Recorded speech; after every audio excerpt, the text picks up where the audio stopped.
সুপ্রভাত বন্ধুরা, কেমন আছো তোমরা সবাই? আশা করি তোমরা সবাই খুব ভালো আছো, আর আমিও কিন্তু খুব ভালো আছি। পিএসডি ব্লগে তোমাদেরকে সবাইকে আবার অনেক স্বাগত জানিয়ে ব্লগটি শুরু করছি। আশা রাখছি আজকের ব্লগটাও তোমাদের খুব ভালো লাগবে। সকালে ঘুম থেকে ওঠার পরে বাসি কাজগুলো কমপ্লিট করে নিয়েছি, তারপরে একেবারে ফ্রেশ হয়ে নিয়ে স্নান করে নিয়েছি।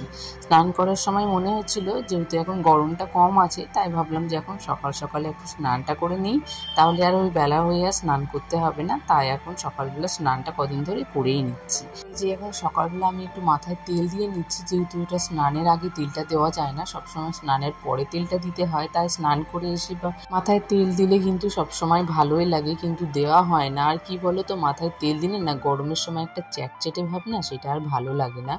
এই জন্য সবসময় দিই না, ওই মাঝে সাঝে তেল দিই, তারপর আবার শ্যাম্পু করে নিই। খুব একটা আমি বেশি দিন তেল দিয়ে থাকি না, ওই 2-1টা দিন হওয়ার পরে আমি কিন্তু আবার শ্যাম্পু করে নিই। এই হচ্ছে একটা সময় যেটা আমরা একটু আয়নার সামনে এসে দাঁড়াই আর নিজেকে একটু দেখার মতো সময় পাই।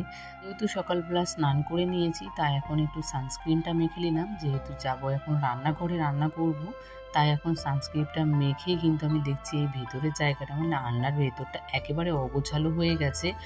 প্রতিদিন জিনিস নেওয়া ব্যবহার করা হলে না একটু অগোছালো হয়ে যায়। তাই ভাবলাম আজকে জিনিসগুলো একটু সুন্দর করে গুছিয়ে মুছে ভালো করে রাখি। আর আমাদের হাতের কাছে যখন যে কাজগুলো আসে, তখন যদি আমরা সেই কাজগুলো করে নিই না, তাহলে আমাদের অনেকটা কাজ কিন্তু কমে যায় আর খুব সহজ হয়ে যায় কাজগুলো করতে, আর মনে হয় আমাদের কোনো কাজই থাকে না। ঘরের জানালাটা খুলে দিলাম, আর জানালা খুললেই ঘরের মধ্যে এত পরিমাণে রোদ পড়ে। রোদটা যদি শীতকালে পাওয়া যেত তাহলে তো খুবই ভালো হতো, কিন্তু গরমকালে এই জানালা দিয়ে রোদটা পড়াতে না ঘরটা আরো ভীষণ পরিমাণে গরম হয়ে যায়। তাই খুব একটা জানালাটা আমি খুলে রাখি না। দিদিনই তো তোমাদের সঙ্গে কিছু না হলে কিছু রান্নাবান্নার ভিডিওগুলো শেয়ার করি, তাই ভাবলাম আজকে আর রান্নার ভিডিওটা শেয়ার করব না। আজকে আমার এই ছোট্ট ঘর বাড়িটাকে কীভাবে আমি সুন্দর করে গোছগাছ করে গুছিয়ে রাখি আর পরিষ্কার পরিচ্ছন্নভাবে রাখি, সেটাই তোমাদের সঙ্গে শেয়ার করব। তো দেখো আমার রান্নাবান্নার দিকে কমপ্লিট হয়ে গেছে। তারপর বাসনগুলোকে মেজে নিলাম, জল ঝরাতে কিন্তু ঝুড়ির মধ্যে রেখে দিলাম।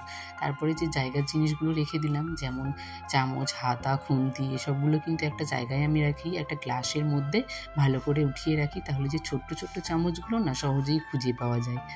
ঘর বাড়ি ছোট্ট হোক বা বড় হোক, সেটা যদি সুন্দর করে গোছগাছ করে গুছিয়ে সুন্দর করে পরিষ্কার পরিচ্ছন্নভাবে রাখা যায় না, তাহলে কিন্তু সেই ছোট্ট বাড়িটাই তোমার কাছে দিন শেষে একটা মন্দিরের মতো মনে হয়।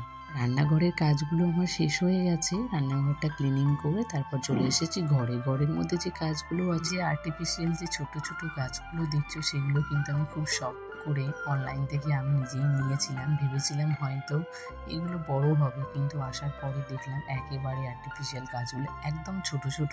তো এগুলো অ্যাকোরিয়ামের জন্য ঠিক আছে, তো এখন ভাবলাম আপাতত থাক, আমার তো অ্যাকোরিয়াম আছে। তো এই গাছগুলোকে আমি ওইখানে শিফট করে দেবো, পরে আমি এই জায়গার জন্য নতুন কিছু নেব।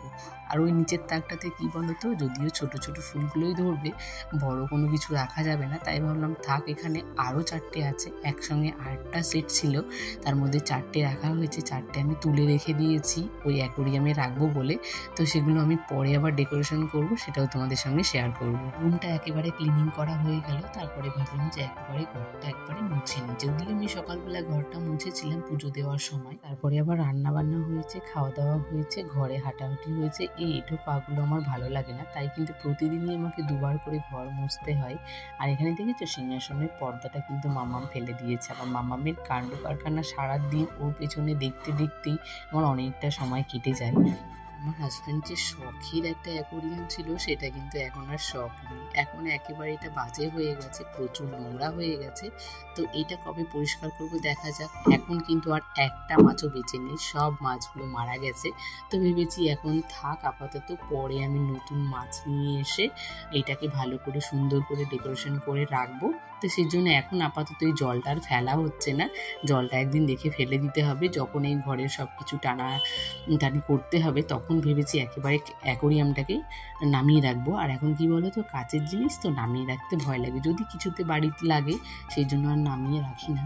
এখানে অনেকটা সময় কেটে গেছে। দুপুরে মাম্মা আর আমি খাওয়া দাওয়ার পরে একটা ভাত ঘুম দিয়েছিলাম, লম্বা টানা ঘুমিয়েছি। এখন এটা সন্ধেবেলায়, তো মাম্মা বলছে এই স্যুপটা খাবে। অনেক দিন থেকেই বলছিল, ওর মিমি যখন থেকে এনে দিয়েছে। তো আমার আর করাই হচ্ছিল না, তো ভাবলাম যে চলো আজকে টিফিনটা সন্ধ্যের মা মেয়ে এই স্যুপ দিয়েই হয়ে যায়। তাই দেখো এখানে আমি স্যুপটা বানানোর জন্য এখানে জল গরম করতে বসিয়ে দিয়েছি, আর স্যুপটাকে কিন্তু আমি ঢেলেও রাখলাম, তার মধ্যে 2 চামচ দিয়ে দিলাম। এই স্যুপটা খেতে খুব ভালো লাগে।